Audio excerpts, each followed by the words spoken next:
नमस्कार बंधुरा पापू किचेने जानाई आपनादेर सबाइके अनेक अनेक स्वागत। आज के आमी बानाबो चिली पनीर एकदम कम समये और खूबी सुस्वादु। जे कोनो होटेल रेस्टुरेंट बा अनुष्ठान बाड़ीर थेके अनेक बेशी टेस्टी। एइभावे बाड़ीते बानिये देखबेन, एटा किन्तु खेते खूबी सुंदर हय।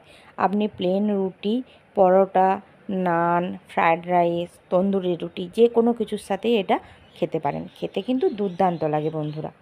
चलुन ताहले देखे निन। एखाने आमी नियेछि पेঁয়াজ, ক্যাপসিকাম, टमेटो, कुचोनो आदा और कुचोनो रसुन। এই আর নিয়েছি আমি পনিরটা আমি কেটে নিয়েছি চৌকো চৌকো করে। এইবার আমি পনিরটাকে ম্যারিনেট করে নেব। ম্যারিনেটের জন্য আমি দিয়েছি 2 চামচ কর্নফ্লোর আর একটুখানি শুকনো লঙ্কার গুঁড়ো আর পরিমাণ মতো লবণ আর অল্প একটুখানি জল দিয়ে আমি হাতে করে মেখে এটাকে দেখুন ম্যারিনেট করে নিয়েছি। এবার আমি কড়াইতে দিয়ে দিয়েছি তেলটা আমার গরম হয়ে গেছে। পনিরগুলোকে এক এক করে দিয়ে দেব, দিয়ে আমি ভালো করে এটা ভেজে নেব। একটু লাল লাল করেই ভাজতে হবে বন্ধুরা। দেখুন এটা কিন্তু ভাজা অবস্থাতেও খেতে কিন্তু দারুণ লাগে।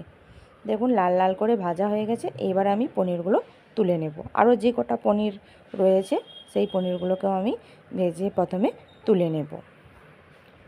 উল্টে পাল্টে ভালো করে এটা ভেজে নিতে হবে। এইবার দেখুন ওই তেলের মধ্যেই আমি দিয়ে দেব কুচনো আদা আর দিয়ে দেব কুচনো রসুন।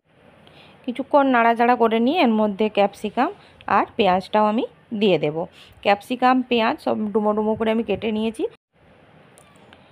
এবার এর মধ্যে দিয়ে দিলাম আমি পরিমাণ মতো লবণ, দিয়ে দেখুন নাড়াচাড়া করে হালকা ভেজে নিয়েছি। খুব বেশি ভাজা চলবে না, নাড়াচাড়া করতে করতে যেটুকু ভাজা হয় দেখুন একটু গোল্ডেন কালার এসেছে।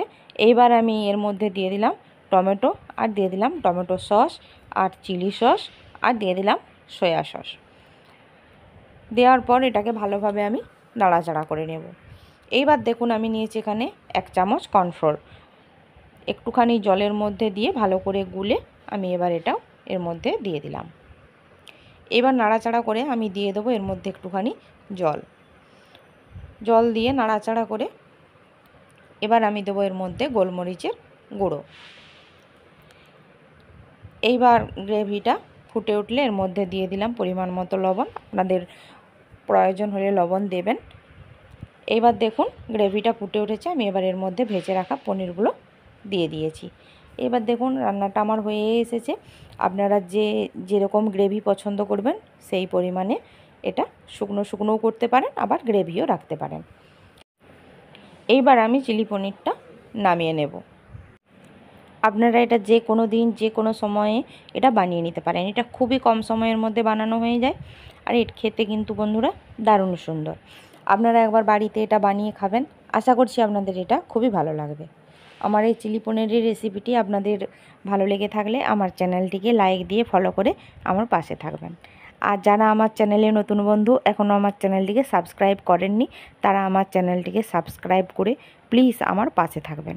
ধন্যবাদ বন্ধুরা, সবাই খুব খুব ভালো থাকবেন।